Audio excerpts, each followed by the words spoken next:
Hello, everyone. Welcome to day 18, sorry, lecture. Today we're going to talk about what we call a two-way ANOVA. So a two-way ANOVA is very similar to the one-way ANOVA or even the one-way ANOVA with a blocking variable. It's just now we have two factors of interest. So we still have the one numerical variable, but now we have two factors that we're interested in. So we want to still know the same thing if the mean is different. So what we're looking at is we're going to look at two tests. So we're going to look at for the first factor and then for the second factor. So let me share my screen so we can pull up today's note and we can look at all this stuff together. Okay, so looking at today's notes, the two-way ANOVA, two factors of interest. Do the factors have an effect on the variable? It's what we're still studying. It's what we've been studying for several days now. So we have the one numerical variable, and now we have factor A, that's my first factor, with K levels. And now we have this new factor, factor B, that's my second factor with L levels. Okay. When we have multiple factors, this is called a factorial design. So it's A times B notation. What we're looking at is this picture down here of this table where I have factor A might have 3 levels. This is just an example. Factor B may have 2 levels, and this is how my data would look. So all these hashtags or number signs represent a number. It's just, we don't have numbers, so just an example to show you. So here we can see that I have 4 numbers in each cell. This is called the number of replicates, and that should be the same for each cell. So the number of replicates, M, is the number of data values in a cell, and it should be the same number in each cell in my factorial design. Okay. Now K is the number of levels in factor A, and L is the number of levels in factor B, and I could solve for my sample size. So think of what my sample size is. It's if I added up the number of replicates in each cell, right? But I don't have to go through all that. If I know I have 3 levels in factor A and 2 levels in factor B, then I can multiply those to get 6. That represents the 6 cells. And then if I multiply it by M, which is the number of data values in each cell, then I can get my total sample size. And then we can always change that equation around. Right here it is. N equals K times L times M. If we needed to solve for M and find that out, we could always do that. Okay. We want to make sure that M is greater than 1 because when we're looking at degrees of freedom, we're looking at M minus 1, and that's in the denominator of a calculation. So if I have a 0 in a denominator of my calculation, I can't have that. So M must be greater than 1, meaning I need to have more than 1 data value in each of these cells. That's what we're looking at there. Okay, so we'll just keep that in mind. I have some information about that, and I've got some calculation stuff right there. You could read through that on your own. Okay, so when we're looking at, I'm just going to kind of scroll down to the next part here. When we're looking at, maybe I'm going to find it here. Anyways, when we are looking at this test, I'm just trying to find my notes that I really wanted to show you on here, and I feel like they're missing for some reason.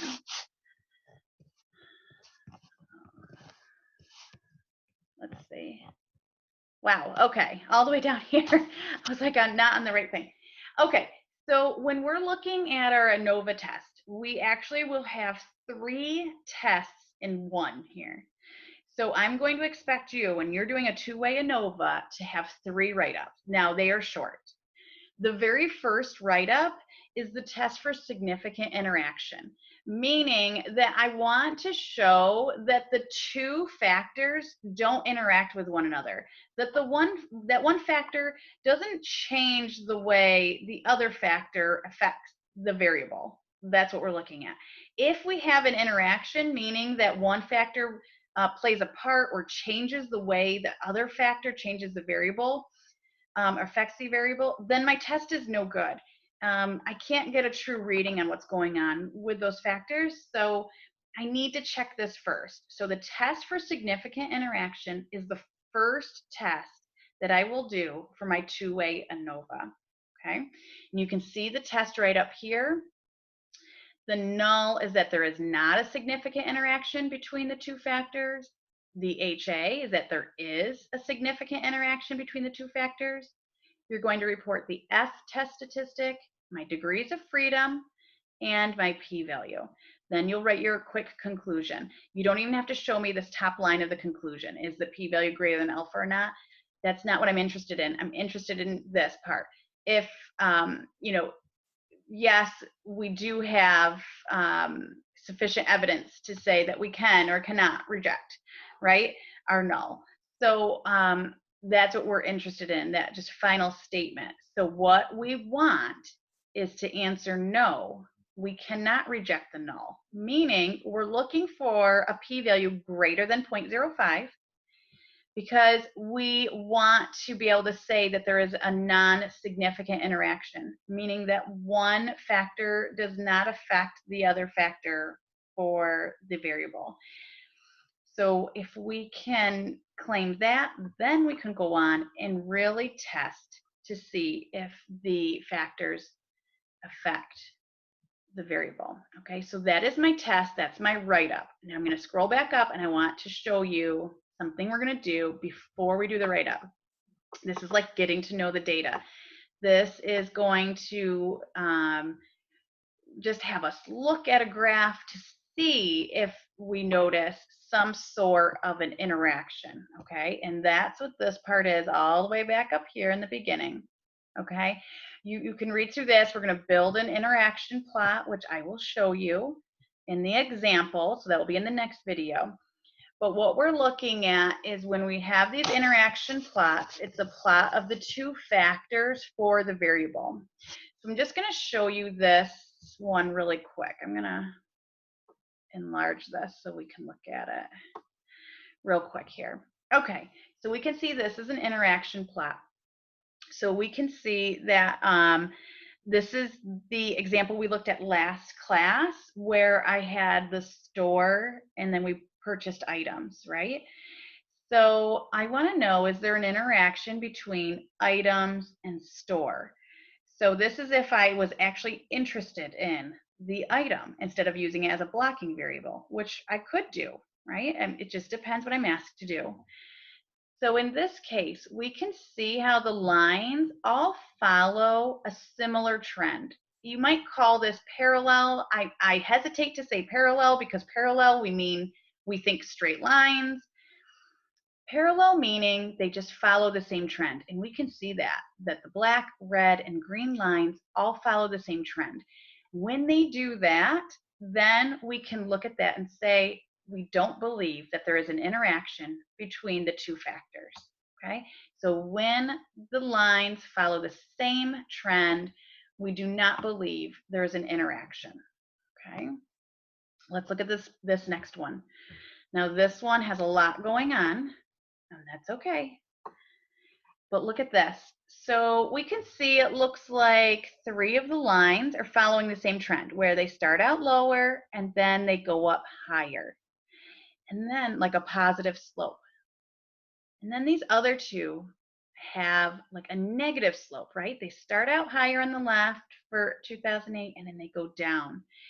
So what I want you to notice is that the lines cross, right? They actually physically cross.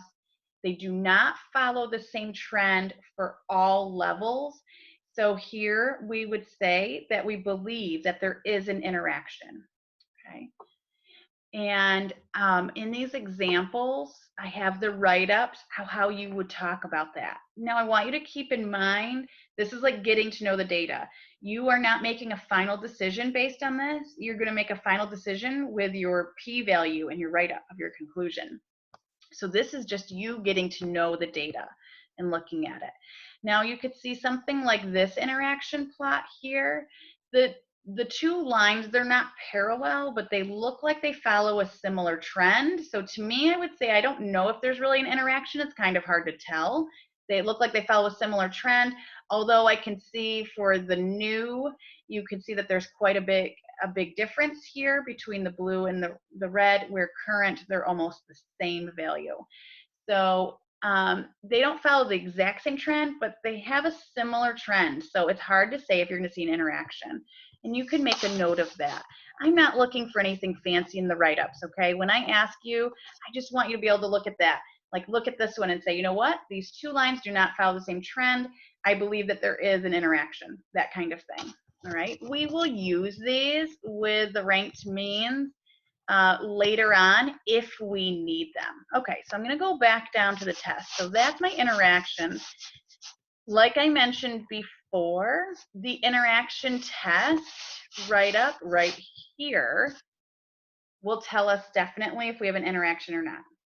Now, going back to what I was saying before, if we have an interaction, so if HA is true, a significant interaction, then we do not want to go ahead and test for what we call the main effects.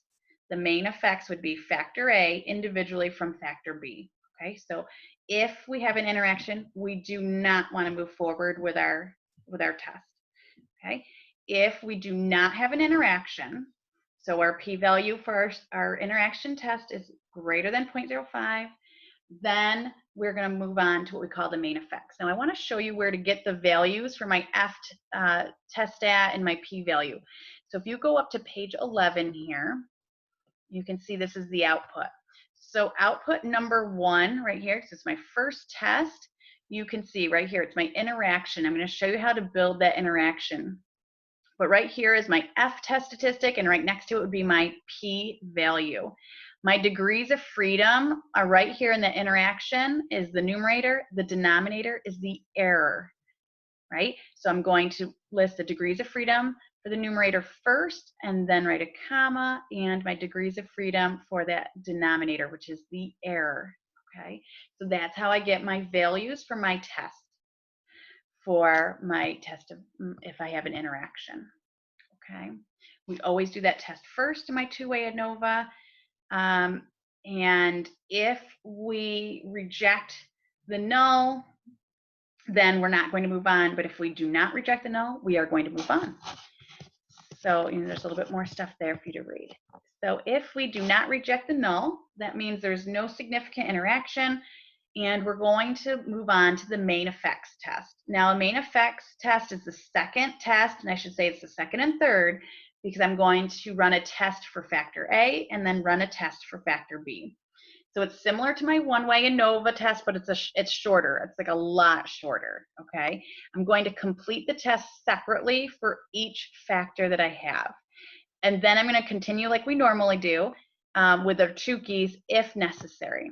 Okay, so let's take a look. So this is my test for main effects. It's a shortened test process. So for factor A, I'm going to write up my test process very similar to what I would do for my one-way ANOVA, where I have my null, where all the means are the same, my HA, at least one mean is different. I'm going to just now report my F test statistic, my degrees of freedom, my p-value, and then I'm going to have my write-up. If you go back to page 11, where I had that printout or that little table for the Minitab output, you could see it's marked number 2. Okay, and so factor A, you need to make sure you know the name so you can notice it and find it in your output. Okay, then I'm going to do the same exact thing. You're going to see the same write-ups, all exactly the same for factor B. So my null, that the means are the same, my HA, at least one's different. I'm going to report my F value, degrees of freedom, p-value, and make my conclusion. Okay, this is labeled number 3 on my page 11 Minitab output table there. So you can see where to get those values. Now, remember with a regular one-way ANOVA, what we did before was if I rejected my null, I had a follow-up, and that was the Tukey's. So if I reject my null, that means something's different. If something's different, I want to know what is different, right? So the test of the ANOVA is just telling me something's different. My Tukey's will tell me which mean is different, okay? Which ones are the same. Maybe there's a lot of different ones. So maybe I've got some the same, some are different, right? I want you to keep in mind, you do not have to run Tukey's if you only have 2 levels. So think about this. If I run an ANOVA and I have 2 levels to my factor, and I know that the means are different, right? That means I rejected my null and my ANOVA test. If they're different and I only have 2 levels, that just means they're different from one another, right? So I don't need to move on with Tukey's. It just means I can go ahead and do my write-up without looking at the output of Tukey's. So I just want to just bring that to your attention. If you did Tukey's and you only have 2 levels, it doesn't matter. You're just doing a little bit more work than what's necessary. It's going to just still point out the obvious. Okay, so the Tukey's will be the same as it was last class. Okay. All right, my requirements are the same for this. We need to check Levene's for that constant variance. But now when I do my Levene's test, I'm going to enter both factors into that calculation. Okay, I'm going to put them both in at the same time, and I'm going to get one Levene's value out, and I'm going to quickly check that. I'm still checking for normality. So here I can make an NPP of my standardized residuals, or from my 2A ANOVA that has both of those factors in it, or I can make an NPP that's multiple. And again, I will have both factors. So I'm going to enter in my numerical variable into my response variable, and then under the categorical second box, I will put both factors in. So that's how I will check my requirements for this test. Okay, I'm just going to make sure I covered everything, and we have everything. So you have all the write-ups there, everything that's expected. It looks worse than it is.